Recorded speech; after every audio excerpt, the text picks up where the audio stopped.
सर्वप्रथम प्रेमचंद जी के जीवन परिचय को सूक्ष्म रूप से जानते हैं।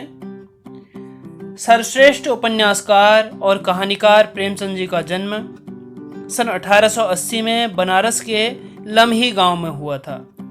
इनका वास्तविक नाम धनपत राय था।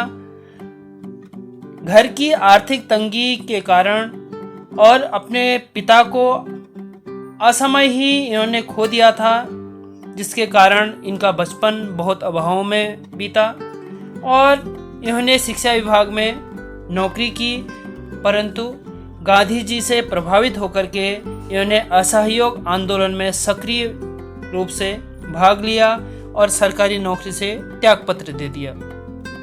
उसके बाद पूरी तरह से लेखन कार्य के प्रति समर्पित हो गए। इन्होंने गांव और शहर में जिस परिवेश को देखा, जिस परिस्थिति में जिए, उसी का वर्णन इन्होंने अपनी रचनाओं में किया।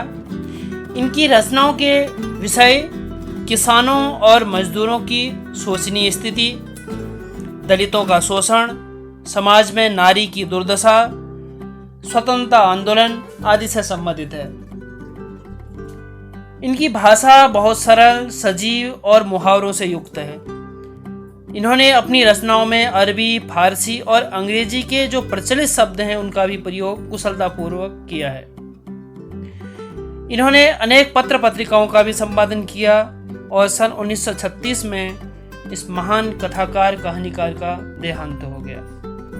तो पाठ का परिचय जानते हैं। पाठ में क्या विशेष दो बैलों की कथा में किसका क्या वर्णन है। तो दो बैलों की कथा कहानी के माध्यम से लेखक ने किसानों और पशुओं के आपसी भावात्मक रिश्ते का जीवंत और सजीव चित्रण इसमें प्रस्तुत किया है। स्वतंत्रता सभी का जन्मसिद्ध अधिकार है, चाहे वो मनुष्य हो या चाहे पशु हो, और यह मनुष्यों और पशुओं दोनों को बहुत अधिक प्रिय है। इसको प्राप्त करने के लिए बार बार संघर्ष करना पड़ता है। लेखक ने दो बैलों की कथा के माध्यम से लोगों के तात्कालिक परिवेश में चल रहे स्वतंत्रता आंदोलन में भाग लेने के लिए भी प्रेरित किया था। यह कहानी परोक्ष रूप से आज़ादी की भावना से जुड़ी हुई है। इस कहानी के माध्यम से लेखक ने पंचतंत्र और हितोपदेश की कथा परंपरा का उपयोग और उसका विकास किया है। पात्र परिचय, कौन कौन से इसमें पात्र हैं। पहला पात्र है झूरी, जो एक परिश्रमी किसान है, जानवरों से प्रेम करने वाला है, बैलों के प्रति आत्मीयता और दयालुता का भाव रखने वाला परोपकारी व्यक्ति है। दूसरा पात्र है दड़ियल किसान, जो अत्यंत क्रूर और कठोर स्वभाव का व्यक्ति है। बैलों को मारकर बेचने के लिए उन्हें नीलामी में खरीदता है और बैलों के झूरी के पास भागकर जाने पर अत्यंत झुंझला जाता है। अगला पात्र है झूरी का साला, जो स्वार्थी है, अत्याचारी है, क्रोधी है, पशुओं के प्रति अत्यंत असहिष्णु है। अगला पात्र है भैरव की लड़की, जो झूरी के साले गया के यहाँ रहती है। वो दयालु है, परोपकारी है, शांत स्वभाव की है, गंभीर प्रकृति की है और अपनी सौतेली माँ की प्रताड़ना के कारण बैलों के प्रति बहुत अच्छा आत्मीय व्यवहार रखती है।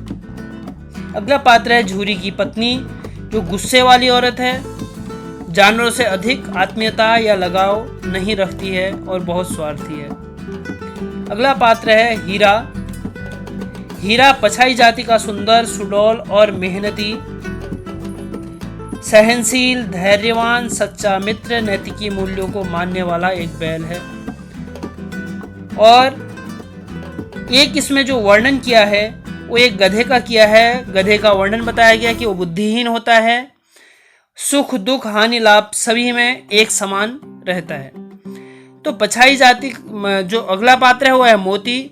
मोती भी पछाई जाति का सुंदर सुडौल बैल है, काम में होशियार है, शक्तिशाली है, अत्याचार के प्रति विद्रोह करने वाला है, परोपकारी है, दयालु है, करुणायुक्त है, त्यागी है और अपने मित्र हीरा का वो सच्चा साथ निभाता है।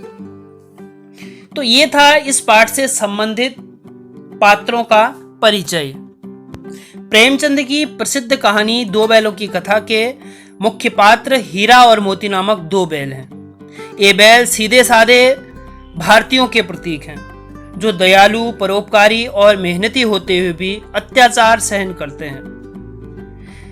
आगे लेखक ने गधा और बैल दोनों का तुलनात्मक अध्ययन किया है। कहा है कि सबसे बुद्धिहीन जानवर गधा सुख दुख हानि लाभ यानी कि सभी परिस्थितियों में एक समान रहता है।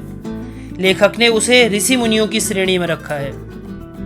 गधे से कुछ कम सीधा प्राणी जो है वो बैल है।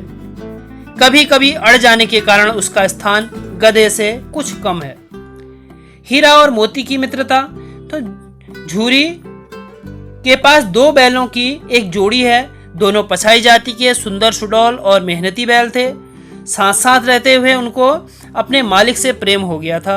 वे आपस में गहरी मित्रता हो गई थी। वे आंखों ही आंखों में एक दूसरे की बातों को समझ लेते थे। हीरा सहनशील और धैर्यवान था, तो मोती जल्दी आवेश में गुस्से में आ जाने वाला, और किसी कारणवश झूरी ने अपने बैलों को अपने ससुराल भेज दिया। बैलों ने समझा कि मालिक ने उन्हें बेच दिया है। झूरी का साला गया आगे धकेलता तो वो पीछे को जोर लगाते। संध्या के समय वे झूरी के साले के यहाँ पहुंचे, पर उन्हें बेगानापन सताने लगा और उन्हें चारों ओर चारे में अपना मुंह तक न डाला। मालिक के प्रति अत्यधिक उनका स्नेह बैलों का, तो रात को आंखों ही आंखों में वो दोनों बात करने लगे, और दोनों बैल झूरी के साले गया के घर से भाग गए तो सीधा झूरी के यहाँ आकर के रुके।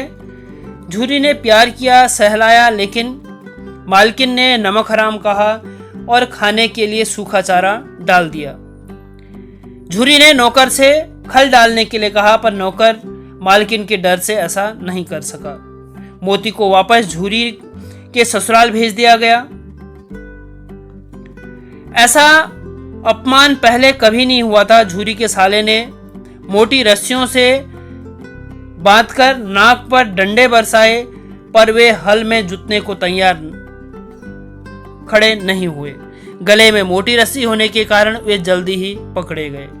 सूखा चारा मिलने पर उन्होंने उसमें मुंह नहीं डाला, पर संध्या समय में भैरव की छोटी सी बच्ची उन्हें एक एक रोटी खिला गई। इस प्यार से दोनों की आत्मा तृप्त हो गई, दोनों प्रसन्न हो गए।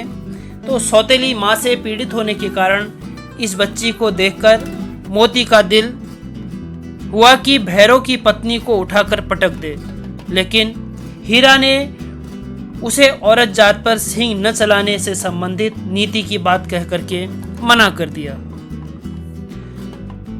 उसके बाद रात को जब रस्सी चबाकर भागने की योजना बना रहे थे, तभी भैरव की बेटी आकर के रस्सी खोल गई। वे बच्ची के स्नेह के कारण पहले न भागे, पर बच्ची शोर मचाने लगी, फूफा वाले बैल भागे जा रहे हैं, दादा भागो। तब वे दोनों भाग खड़े हुए। भागते भागते दोनों रास्ता भटक गए। गांव पार करते हुए किसी खेत में घुस गए। मटर का खेत था। खूब मटर खाए और मस्ती में झूमने लगे।